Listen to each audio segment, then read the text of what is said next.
Hello everyone, welcome to my channel. Myself Krishna Gupta. चलिए आज अपन देखेंगे हीटिंग कर्व से देखते हैं। ठीक है, मैंने आपको कैलोरीमेट्री तक पूरा करा दिया था। आप देखो हीटिंग कर्व कैसे बनता है।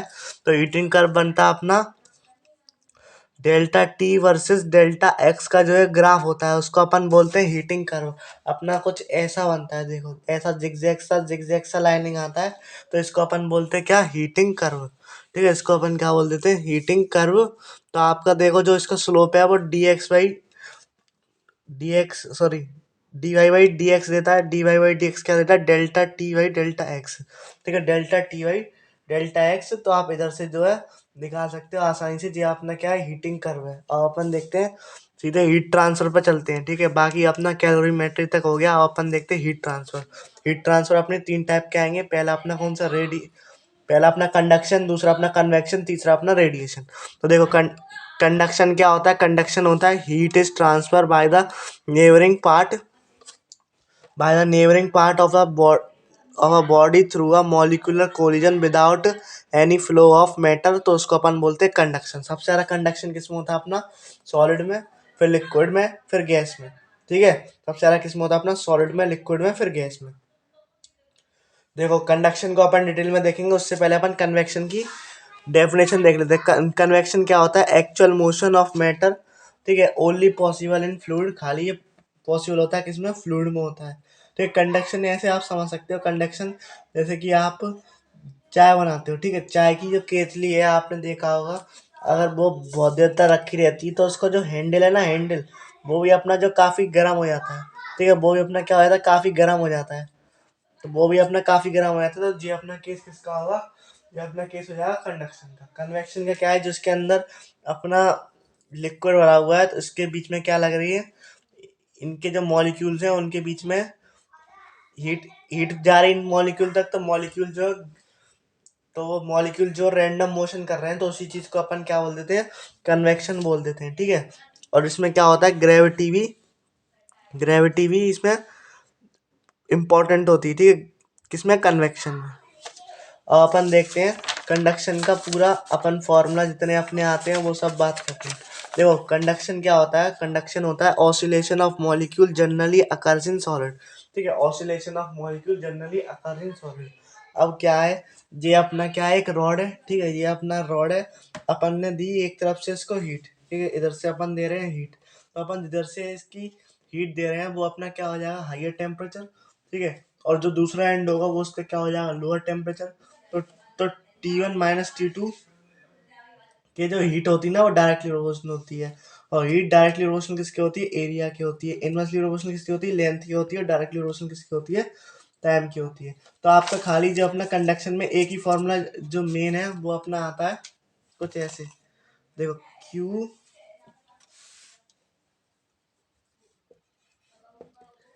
Q is equals to K A delta T by L. ये आपका जो है मेन इंपॉर्टेंट फॉर्मूला निकल के आता है, Q is equals to K A delta T by L. Q is equals to K A delta T by L. ये आपका जो है मेन फॉर्मूला निकल के आता है इधर से। अब देखो अपना अब आता है थर्मल थर्मल रेजिस्टेंस। तो देखो थर्मल थर्मल रेजिस्टेंस, ये तो देखो ये अपना किसका आ गया, क्यू का आ गया। ठीक है, ये किसका आ गया, क्यू का आ गया।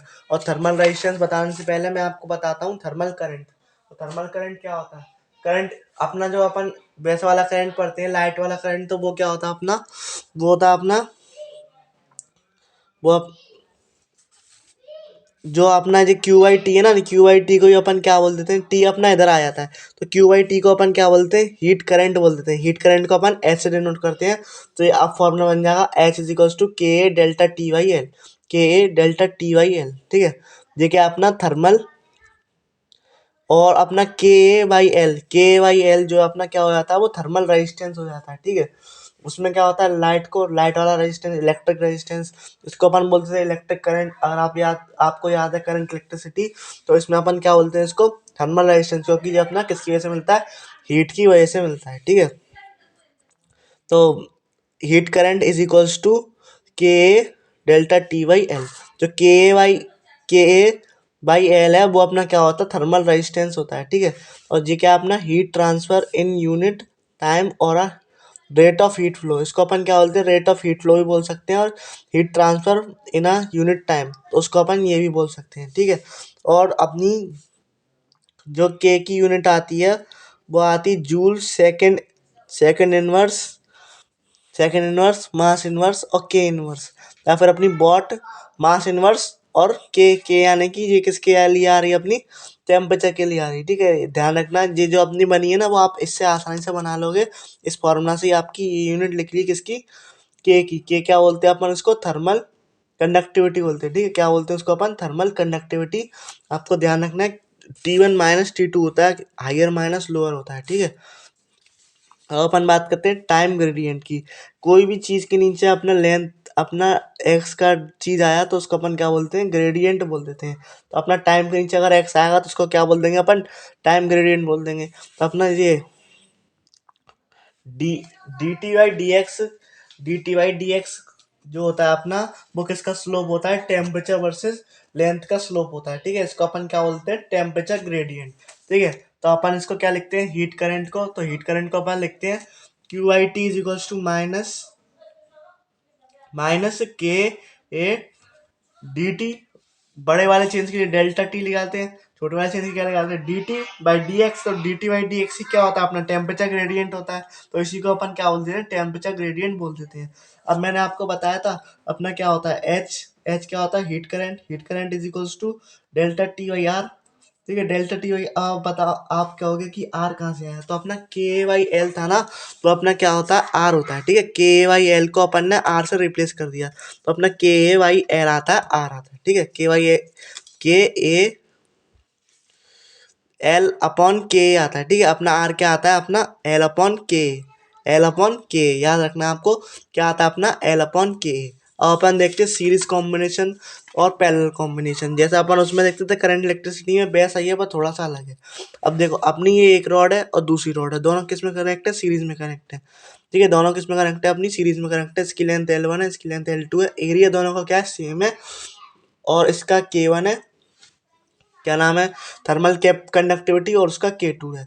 तो अपना क्या हुआ, इसमें जो हीट करंट है, आप याद करो अपन करंट इलेक्ट्रिसिटी में पढ़ते थे कि सीरीज में जो है हीट करंट सेम होता है, ठीक है। तो उसमें इसमें क्या होगा, उसमें क्या पढ़ते थे अपन, उसमें इलेक्ट्रिक करंट सेम होता है, ऐसे ही इसमें क्या होगा, सीरीज में हीट करंट सेम होगा। तो अपना आर इक्विवेलेंट का जो आता था, इसमें आता था R1 प्लस R2। अपना के इक्विवेलेंट का कैसे आएगा, के इक्विवेलेंट का आएगा L1 plus L2 upon L1 by K1 plus L2 by K2, L1 plus L2 upon L1, L1 by K1 plus L2 by K2, ठीक है। ये अपना किसका आता है, के इक्विवेलेंट का फॉर्मूला आता है।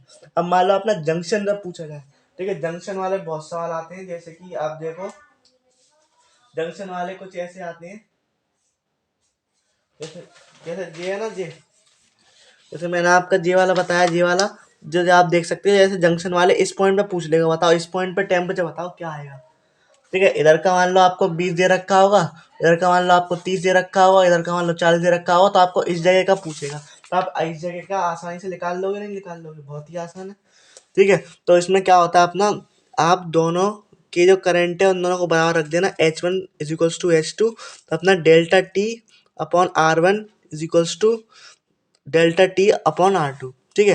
अब अपन बात करें पैरेलल कॉम्बिनेशन में, तो पैरेलल कॉम्बिनेशन में क्या होता है, इसमें डेल्टा टी सेम होता है, ठीक है। उसमें क्या होता था, इलेक्ट्रिक वाले में अपना वोल्टेज सेम होता था, इसमें अपना क्या होता है, डेल्टा टी सेम होता है पैरेलल में।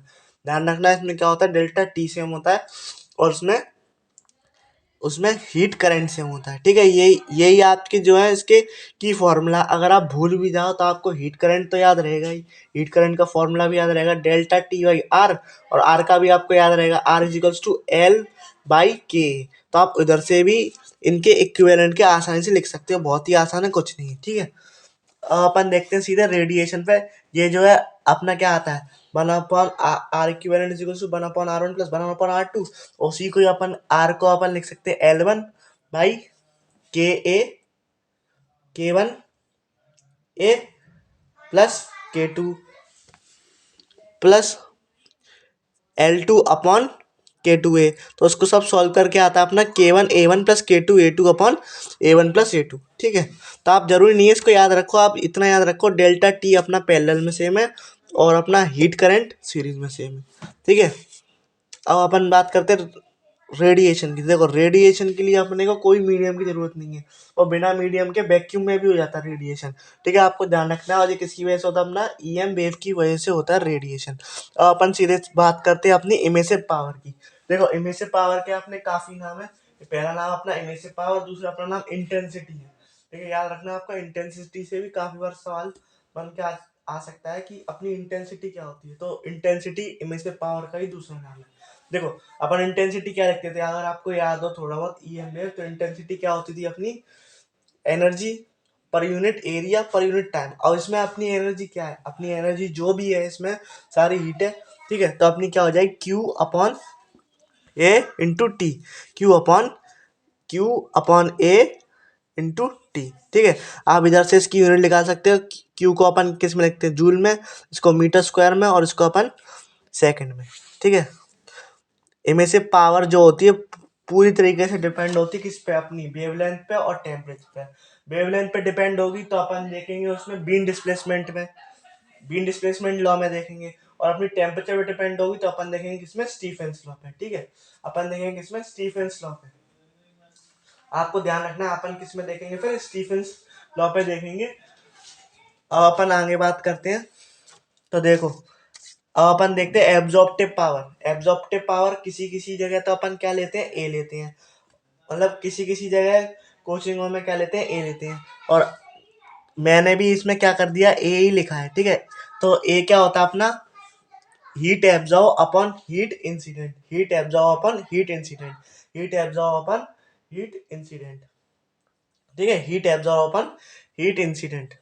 तो अपना जो एब्जॉर्प्टिव, ट्रांसमिटिव और रिफ्लेक्टिव, ठीक है, तीन टाइप की पावर आती है। पर अपनी क्या होती है? ज्यादातर पावर जो है अपनी जो बात चलेगी ज्यादातर एब्जॉर्प्टिव की चलेगी। ठीक है, एब्जॉर्ब जो एब्जॉर्ब कर ले, रिफ्लेक्ट जो बाहर निकल जाए। ठीक है, ट्रांसमिट जो किसी और को ट्रांसफर कर दे। जैसे कि आप देख सकते हो ये अपनी क्या हो गई? एब्जॉर्प्टिव हो गई। ठीक है, ये अपनी क्या हो गई? एब्जॉर्प्टिव हो गई। रिफ्लेक्टिव जो बाहर रिफ्लेक्ट कर दे, और ट्रांसमिटिव किसी को ट्रांसफर कर दे। तो जो अपनी एब्जॉर्प्टिव प्लस रिफ्लेक्टिव प्लस ट्रांसमिटिव जो होती है ना, इन सब का जो सम होता है वो किसके बराबर होता है? अपना 1 के बराबर होता है। आपको ध्यान रखना है। ठीक है, अब अपन बात करते हैं आगे। तो देखो अपना ब्लैक बॉडी के बारे में अपन बात करते हैं। ठीक है, ब्लैक बॉडी के लिए आपको ध्यान रखना है आपकी आगे आएगी एक एमिसिविटी। एमिसिविटी यानी कि स्मॉल ई।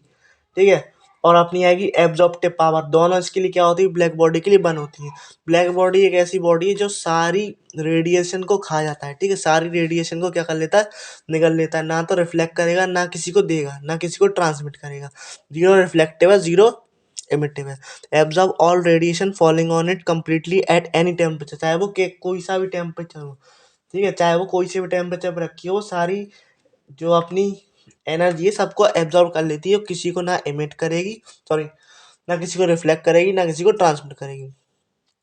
परफेक्टली जो अपनी ब्लैक बॉडी है उसको अपन क्या बोलते हैं? Perfectly black body is heated at the suitable temperature. It exist all type of radiation. ठीक है, अपनी क्या होती है? परफेक्ट ब्लैक बॉडी उसी को कहते हैं जो अपनी सारी जो अपने किसी भी टेम्परेचर पर रखी जाए तो सबको वो क्या कर ले?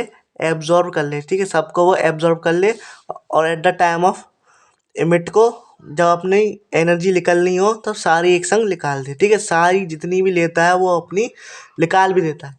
ठीक है, तो यही लाइन इसका मतलब ये है। और अपन किसको बोलते हैं? अपन बोलते हैं स्टार को और सन को। ठीक है, स्टार और सन अपनी क्या होती है? एक तरीके से ब्लैक बॉडी होती है। ठीक है, यहाँ गन लिख गया गलती से, यहाँ सन होगा।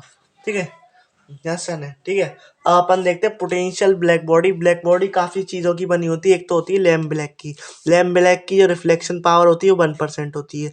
एक होती है ग्रेफाइट की, उसकी होती है 3%। ठीक है, एक होती है अपनी प्लेटिनम की। और सबसे अच्छी जो ब्लैक बॉडी होती है वो isothermal enclosure at constant temperature. ये आपका पूछा हुआ सवाल है, इसलिए आप याद रखें। ये अपनी किस पे होती है? अपनी isothermal enclosure at constant temperature पर सबसे अच्छी ब्लैक बॉडी मानी जाती है।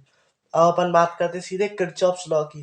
तो देखो किरचॉफ्स लॉ बहुत आसान है। किरचॉफ्स लॉ ये कहता है the ratio of emissive power by absorptive power. ठीक है, emissive power by absorptive power, आपको ध्यान रखना है emissive power by absorptive power का जो रेशियो है किसी भी बॉडी का एक्स एक्स एक्स का, तो वो अपना किसके बराबर है, emissive power of black body by emissive power of, sorry, absorptive power of black body. ठीक है, इमिसिव पावर ऑफ किसी का भी कोई सी भी बॉडी का बराबर है किसके, emissive power of black body by absorptive power of black body. और एब्जॉर्प्टिव पावर क्या हो जाएगी, 1 हो जाएगी। यानी कि किरचॉफ लॉ सिंपली ये कहता है कि ई बाई ए जो है सबके लिए क्या होता है, कांस्टेंट होता है। ठीक है, ई बाई ए जो होता है वो क्या होता है, कांस्टेंट होता है। किरचॉफ लॉ इसमें ये कहता है, और उसमें किरचॉफ लॉ कुछ और कहता है, तो उसका और इसका ना मिला है। ठीक है, इसके लिए एब्जॉर्प्टिव पावर ब्लैक बॉडी के लिए क्या होती है, 1 होती है। अब अपन देखेंगे कलर ऑफ ऑब्जेक्ट। ठीक है, कलर ऑफ ऑब्जेक्ट, उससे पहले अपन देखेंगे बीन डिस्प्लेसमेंट लॉ। तो देखो बीन डिस्प्लेसमेंट लॉ कुछ नहीं कहता, बीन डिस्प्लेसमेंट लॉ बहुत ही आसान है। वो अपना बताता है लेमडा जो होता है अपना इनवर्सली प्रोपोर्शनल टू क्या होता है, टाइम होता है। ठीक है, इनवर्सली प्रोपोर्शनल टू क्या होता है, टाइम होता है। तो आपको टाइम कह रहा हूँ, इनवर्सली प्रोपोर्शनल टू टेम्परेचर होता है। ठीक है, इनवर्सली प्रोपोर्शनल टू किसके होता है, टेम्परेचर होता है। किसके, अपनी जो यहाँ लेमडा आती है ना वो मैक्सिमम आती है। ठीक है, मैक्सिमम लेमडा लेमडा के इनवर्सली प्रोपोर्शनल होता है।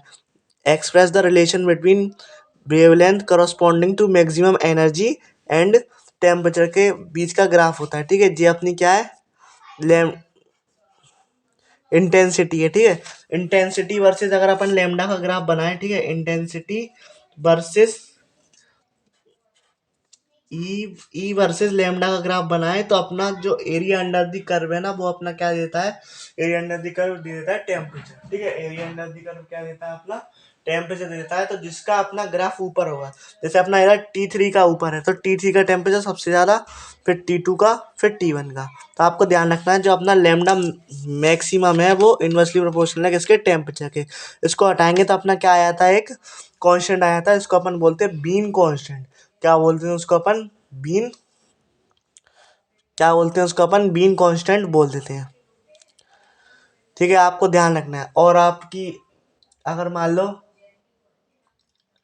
ब्लैक बॉडी है, ब्लैक, कोई भी चीज़ ब्लैक है, देखो ब्लैक बॉडी जरूरी नहीं है कि अपनी ब्लैक ही हो, आपको ये भी ध्यान रखना है, अपनी ब्लैक बॉडी जरूरी नहीं है कि वो ब्लैक कलर की हो तभी उसको ब्लैक बॉडी बोला जाएगा। ब्लैक बॉडी का मतलब है कि वो सारी सारी क्या कर ले, एक संग एब्जॉर्ब कर ले और at the time of emission वो सारी बाहर निकाल दे, तो उसी को अपन क्या बोल देते हैं, ब्लैक बॉडी बोलते हैं। वैसे जो आइडियल ब्लैक बॉडी मानी जाती है वो आइसोथर्मल इंक्लोजर मानी जाती है। आपको ध्यान रखना है, अगर कोई भी चीज आपकी ब्लैक ब्लैक है, ठीक है, तभी तो अपन क्या कहते हैं गर्मियों में डार्क कपड़े नहीं पहनने चाहिए। अगर अपन डार्क कपड़े पहनेंगे तो वो हीट ज़्यादा एब्जॉर्ब करेगा तो अपने को गर्मी ज़्यादा लगेगी। ठीक है, सर्दी में डार्क पहनते हैं इसलिए, और गर्मियों में अपन क्या पहनते हैं, लाइट कलर पहनते हैं, क्योंकि जो लाइट कलर की एब्जॉर्बिव पावर होती है वो कम होती है और डार्क कलर की क्या होती है, ज़्यादा होती है। तो आपको ये जो है ध्यान रखना है। अब अब अपन देखें कि अपना colour colour of radiation versus temperature. ठीक है, आपसे कभी कभार पूछा जाता है कि देखो पहले तो आपको ये मालूम होना चाहिए बेब बेब ग्योर। ठीक है, इधर से इधर क्या होती है, अपनी लेमडा बढ़ती है। ठीक है, इधर से इधर लेमडा बढ़ेगी, यानी कि इधर से इधर क्या होगा, अपना टेम्परेचर घटेगा।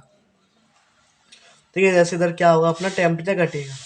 इधर से इधर लेमडा बढ़ रही है तो इधर से इधर क्या होगा, अपना टेम्परेचर घटेगा। और आपको बस अब ये ध्यान रखना है कि ये आप बना लो एक सर्कल। ठीक है, ये आपने क्या बना लिया, सर्कल बना लिया। अब देखो एक ऐसा प्लस बना दो और बीच में एक ऐसी लाइन खींचो, इधर मत खींचना बस। फिर क्या करो, इंडिगो को भूल जाओ, इधर से बनना चालू करो वेब ग्योर। ये जी है, ये वाई है, ये आर है। तो जिसके सामने वाला होगा वो ही उसी का कलर दे देगा। देखो रेड के सामने जो होता है ना वो अपना होता है ग्रीन। ठीक है, रेड के सामने क्या होता है, अपना ग्रीन। वॉलेट के सामने क्या होता है, अपना येलो। ठीक है, और अपना ब्लू के सामने होता है ऑरेंज। ठीक है, ब्लू के सामने होता है ऑरेंज, रेड के सामने होता है ग्रीन, और येलो के सामने होता है वॉयलेट। ठीक है, जो जिसके सामने होगा वो उसका कलर दे देगा। अगर मान लो आपसे पूछे कि कोई ने येलो कलर की बॉल ली, ठीक है, उसको हीट करा, तो वो किस में कन्वर्ट हो जाएगी, तो वो अपनी किस में कन्वर्ट हो जाएगी, वो अपनी हो जाएगी पर्पल कलर में। तो ये आपका इन कलर का मतलब है। अब अपन बात करते हैं सीधे स्टीफेंस लॉ की। तो आप ये कलर देख लेना, आपको ध्यान रखना है, रेड के अपोजिट ग्रीन आएगा, पर्पल के सॉरी वॉयलेट के अपोजिट येलो आएगा, और ब्लू के अपोजिट ऑरेंज आएगा। ठीक है, अब अपन देखते हैं सीधे स्टीफेंस लॉ की। मैंने बात कर दी, मैंने आपको बताई थी ना, इनमें से पावर अपनी लैम्डा पे और अपनी टेम्परेचर पे डिपेंड करती है। तो अपन ने लैम्डा वाली तो देख ली, लैम्डा वाली कौन सी थी, बीम डिस्प्लेसमेंट। अपन देखने जा रहे हैं टेम्परेचर वाली। देखो स्टीफेंस लॉ आता है अपना टेम्परेचर वाला। For perfectly black body, for perfectly black body के लिए ई की वैल्यू क्या होती है, 1 होती है, जो मैं आपको बता चुका। तो इसमें जो इमेज से पावर होती है वो डायरेक्टली प्रोपोर्शनल होती है किसके, टी की पावर 4 की। टी की पावर 4, टी क्या है अपना टेम्परेचर है, टी क्या है अपना टेम्परेचर है। अगर अपन यहाँ से हीट निकालें खाली, तो इमेज से पावर क्या थी, एरिया पर यूनिट टाइम। तो एरिया और टाइम उधर चला जाएगा, तो क्यू इज इक्वल्स टू 5, इसको अपन 5 बोलते हैं ना, 5 a टी की पावर 4 इंटू टी। 5 क्या होता है अपना, ये क्या होता है, स्टीफेंस कांस्टेंट। ठीक है, स्टीफेंस कांस्टेंट की कुछ आपकी वैल्यू आती है 5 पॉइंट कुछ करके आती है आपकी, जरूर क्वेश्चन में दे रखी होगी। ठीक है, वरना आपको याद करनी पड़ेगी। तो वो आपकी आती है स्टीफेंस कांस्टेंट की वैल्यू 5.7 इंटू 10⁻⁻8। ठीक है, तो ये आपको या तो दे रखी होगी या आपको खुद ही याद रखनी पड़ेगी। ठीक है, और अगर मान लो अपनी पावर पूछी जाए, तो पावर क्या होता है, क्यू आई है। तो अपना पावर इधर रहेगा खाली अपना, सॉरी क्यू आई टी होता है, और ए इधर चला जाएगा। तो ये क्या होगी, आपकी पावर आ गई इन टर्म्स ऑफ टेम्परेचर। और अगर मान लो अपनी कोई दूसरी बॉडी है, तो इधर अपन क्या लगा देंगे, ई लगा देंगे। तो ई सिग्मा ए टी की power 4, E sigma A T की पावर 4। और ई अगर अपनी ब्लैक बॉडी है तो उसके लिए तो 1 होगा, अगर दूसरी कोई बॉडी है तो ई आपको दे रखा होगा या फिर निकलवा लेगा। ठीक है, अब अपन बात करते हैं ई। ई को निकालने का जो फॉर्मूला है वो अपना है ई of normal body upon black body. ठीक है, ई of normal body upon black body, E of normal body upon black body. तो आपको ध्यान रखना है ई of normal body E of normal body upon black body. ठीक है, तो आप इधर से ई निकाल सकते हो। तो ये अपनी क्या आ गई, पावर आ गई in terms of temperature, T की पावर 4 होती है ये भी। Power is equals to E sigma A T की पावर 4। अब अपन देखते हैं when surrounding temperature is given. तब अपनी नेट पावर क्या आती है, net power is equals to sigma A T की पावर 4 किसी भी बॉडी का माइनस टी नॉट सराउंडिंग का, टी नॉट की पावर 4। तो टी की पावर 4 माइनस टी नॉट की पावर 4, ये अपना आ जाएगा जब अपनी सराउंडिंग गिवन हो, तब अपनी नेट पावर पूछी जाए तो। ठीक है, टी की पावर 4 माइनस टी नॉट की पावर 4 इंटू सिग्मा ए। तो जब अपनी क्या आ गई, जब सराउंडिंग का टेम्परेचर दे रखा हो, अपनी नेट पावर रेडिएट मांग रहा हो। अब अपन बात करते हैं सबसे लास्ट लॉ की, जो अपना न्यूटन्स लॉ ऑफ कूलिंग। तो अपनी रेट ऑफ कूलिंग जो होती है वो क्या होती है, D T by D x होती है। ठीक है, क्या होती है वो अपनी D T by D x होती है। क्या होती है, D T by D X. तो ठीक है, अपन क्या लिख सकते हैं इधर, रेट को डी टी बाई, इधर कैपिटल टी क्या है, टेम्परेचर, नीचे क्या है इधर टाइम। तो is equals to K T B minus T S. ठीक है, T B minus T S, K T B minus T S. और अपन इसको क्या लिख सकते हैं, T two minus T one upon T time is equals to K T two plus T T one plus T two upon 2 minus T not. इसको अपन क्या लिख सकते हैं, टी एवरेज भी लिख सकते हैं। ठीक है, T average minus surrounding, T average minus surrounding, और जो आपका चेंज इन टेम्परेचर है। ठीक है, T two minus T one upon T is equals to K T two plus T one plus T two by 2 minus T nought. ठीक है, एक दो बार आप पढ़ोगे इस फॉर्मूला आपको याद हो जाएगा। अब अपन देखते हैं rate of cooling decreasing with time. जैसे जैसे अपना टाइम घटता चला जाएगा, वैसे वैसे अपना क्या हो जाएगा, रेट ऑफ कूलिंग भी घटती चली जाएगी। ठीक है, डिक्रीजेज विद टाइम, जैसे जैसे टाइम अपना बढ़ता चला जाएगा, वैसे वैसे अपने क्या हो जाएगी, रेट ऑफ कूलिंग घटती चली जाएगी। जैसे कि अपना यहाँ 70 से 60 हो गया, फिर 60 से क्या हो गया 50 हो गया, फिर 50 से क्या हो गया 40 हो गया। तो वैसी वैसी अपना टाइम जो बढ़ता चला जाएगा। तो इधर T3 सबसे बड़ा है, फिर T2 है, फिर T1 है। ठीक है, इसी के साथ आपका जो चैप्टर जो पूरी तरीके से खत्म हो गया है। मैंने आपका 50 मिनट लिए होंगे और आपका पूरा चैप्टर रिवाइज करा दिया। अगर आपको लगता है कि कोई फॉर्मूला रह गया हो तो आप बता देना, कमेंट कर देना, आगे से ध्यान रखूंगा। अगर कोई दूसरा चैप्टर कराऊंगा तो तब तक के लिए आप इसकी स्क्रीनशॉट ले लें। ठीक है, आपको जो है रिवीजन के लिए नोट्स हो जाएंगे।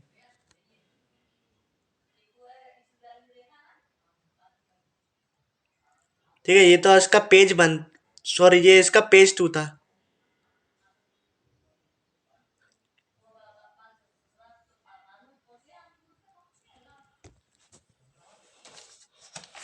और मैं आपको इसका पेज टू और दिखा देता हूँ, तो आप इसका बना लेना। ठीक है, पूरा आप जैसे मैंने बनाया ना ऐसे बड़े से कागज लाना, A4 साइज का, और आप इस पे कर लेना। बाकी मैं आपको इसकी PDF भी प्रोवाइड कर दूंगा।